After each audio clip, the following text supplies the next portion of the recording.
Hello दोस्तों। तो कुछ लिखा है, सुनिएगा। मेरी गली से रोज एक खिलौने वाला जाता था। महंगे नहीं, बस सस्ते से खिलौने लाता था। मैं हर दिन जिद करता, घर का कोई ना कोई दिला देता। मैं उन्हें बेपरवाही से खेलता और एक दो दिन में तोड़ देता। घर वाले समझाते, कद्र किया करो, तसल्ली से खेला करो। लेकिन मैं ये कहकर बात बदल देता, खिलौने की क्वालिटी ही अच्छी नहीं आती, सस्ता है इसलिए टूट जाते हैं। और मैं अगले दिन फिर से किसी नए खिलौने के इंतजार में बैठ जाता। फिर एक दिन पापा शहर गए। मैंने गुहार लगाई तो बोले एक खिलौना ले आएंगे। अगले दिन जब वो लौटे, बड़े से थैले में एक छोटा सा खिलौना निकला। खड्डे में पैक, पन्नी में लिपटी एक गाड़ी। पापा बोले बहुत दूर से लाया हूं, बड़ी मेहनत लगी है ढूंढने में, दोबारा नहीं मिलेगी। मैंने हाँ में हाँ मिलाई, क्योंकि मुझे कार बेहद पसंद आई थी। मैं उसे संभाल के रखता, बड़ी तहजीब से खेलता। खेल खत्म होते ही उठाकर जगह पर रखता, उसकी पूरी देखभाल करता, उसकी परवाह करके खेलता। वो कार बहुत दिनों तक चली, कभी खराब नहीं हुई, कभी टूटी नहीं। फिर एक दिन वही खिलौने वाला फेरी लगाने आया।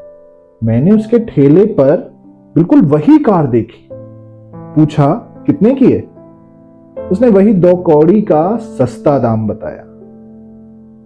मुझे इतना गुस्सा आया कि पापा ने मुझे उल्लू बनाया। शहर का कहकर गांव के इसी ठेले से दिलवाया। शाम को मैंने पापा को गुस्से में सुनाया, आपने झूठ बोला, शहर का बताकर सस्ता खिलौना दिला दिया। पापा ने कुछ नहीं कहा, बस बोले कोई बात नहीं, अगली बार महंगा ले आएंगे। मैंने भी गुस्से में ठीक है बोला और वही कार लेकर बैठ गया।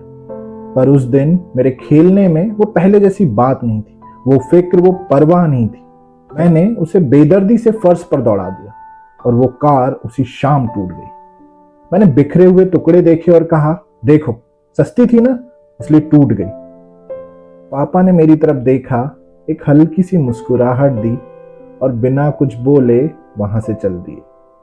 तब ज्यादा कुछ समझ नहीं आया था, पर आज बरसों बाद जब कोई रिश्ता अचानक टूटता है और मैं बड़ी आसानी से कह देता हूं छोड़ो यार, सामने वाले में ही वो बात नहीं थी, तो ठीक उसी पल मुझे फर्श पर बिखरे उस सस्ते खिलौने के टुकड़े दिखते हैं और याद आती है पापा की वो मौन मुस्कान, जो शायद उस दिन भी मुझसे कह रही थी, खिलौना सस्ता नहीं था जनाब, शायद मेरे खेलने के तरीके में ही कोई खोट थी। बहुत बहुत शुक्रिया। राधे राधे।